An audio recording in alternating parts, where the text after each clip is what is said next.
Kung nakabantay bitaw ka sa dialogue ni Pastor Chris Bacalaris ug ni Brother Darwin Kitgano, gusto ni Brother Darwin Kitgano nga ipabasa ngadto kang Pastor Bacalaris ang word nga Sabado diya sa English nga libro. Oy, pwede ba na basahon ng word nga Sabado sa English nga libro? Naa ba na diha? Tandaan po natin ang topic nila ay Catechism of the Catholic Church. Hindi katisismo para sa Pilipinong Katoliko. Kasi ang Catechism of the Catholic Church ay pangkalahatan yan. Ito kasi para sa mga Pilipino. Oo, katisismo yan, pero para sa Pilipino. Pero ang kanilang agreement o usapan nila ay para sa CCC or Catechism of the Catholic Church. Doon pangutana iso. Okay, Okay, sunod. Matod nimo walay Sabado diha. Kung makabasa ko sa inyong katekismo nga naay Sabado, imo bang dawaton nga kanang Exodus Sa- 20 diha, Sabado na diha? Ang English ng Sabado ay Saturday. So bakit di mo basahin sa English yung sinasabi mong Bisaya na Sabado? English niyan Saturday. So basahin mo sa English. Huwag kang matakot kasi yun naman hiningi sa iyo, English, hindi Bisaya, kasi ang Catechism of the Catholic Church ay English yung lingwahe doon. Kung Basta sa daan. Basta sa daan. Kaya ako kasundan. Oh. Kaning libro. Basta sa daan. Oh, katikisim din na. Oh. Okay. Sisisi din na. Bisaya ni siya. Ang katisismo nga binisaya alang sa Katolikong Pilipino. Katisismo. Sisita. Wa man tay kuan. Asa ba? Na may English man eh. Asa napit na. Niyo. Asa napit sa. Okay, niya. Huwag ganun eh. Basta na kong imprimatur ha. Monsignor Dili. Bertrand. Kini. Exoon, nagamit tagag laing libro. Lain na nga libro. Katikisim man atong sabot. Oh, katikisim lagi Bisaya kining ni. sisisi. Oh, English man ang katikisim. Okay. Objection, Mr. Moderator.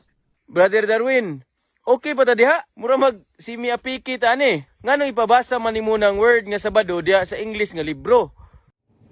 Natural, ipabasa talaga niya sa English na libro kasi ang Catechism of the Catholic Church ay English, hindi Bisaya. Yun ang point doon. Oy, kuyawa gud nimo god. Anong kuyawa? Yun ang pinag-usapan nila eh. Catechism of the Catholic Church, hindi katisismo ng Katolikong Pilipino. Mo na bro. Mag-aral ka kasi ng maayos, hindi yung banat kayo ng banat. Hindi nyo alam yung katisismo ng simbahan. Wala kayong alam doon. Pero guys, kay balo baka og nganong dili niya ipabasa tungod kay masakpan siya nga ang adlawng igpapahulay nga gitugon sa Dios mao ang adlawng Sabado. Paminawag ani ni kay gibasa ni Brother Alfie Haba. Basahin ni Brother Alfiaba. So, nagpalaban ka na sa iya. Kay di mo kaya i-explain. So, nang magpalaban ka. Pag ingon ni Pastor Bacalaris nga basahon nato sa inyong Bisaya nga katisismo nga naay Sabado, wala mo sugot si Darwin Gitgano. Ngano man mo sugot si Darwin Gitgano ilang pare? Kay mabuking mga igsuon si Darwin Gitgano nga naa day mabasa ani nga Sabado sa ilang Bisaya nga katekismo para sa mga Pilipino. Kapatid, iba ang CCC, Catechism of the Catholic Church, sa katisismo para sa Katolikong Pilipino. Iba yan, bro. Ang pinag-usapan nila, CCC. Ang CCC ay para sa buong simbahan, hindi para sa Pilipino lamang. Yun ang kanilang nag-usapan nila, Catechism of the Catholic Church. English yun, bro. Asa mabasa mga igsuon? Naali niyo sa paragraph 906 sa page 304 unsa gingon mga igsuon? Sa Bisaya ha? O sige nga, sundan na kita doon sa babasahin mo. Sa sinabi mo paragraph, pero actually article yan. Article 906, pero dito page, 262.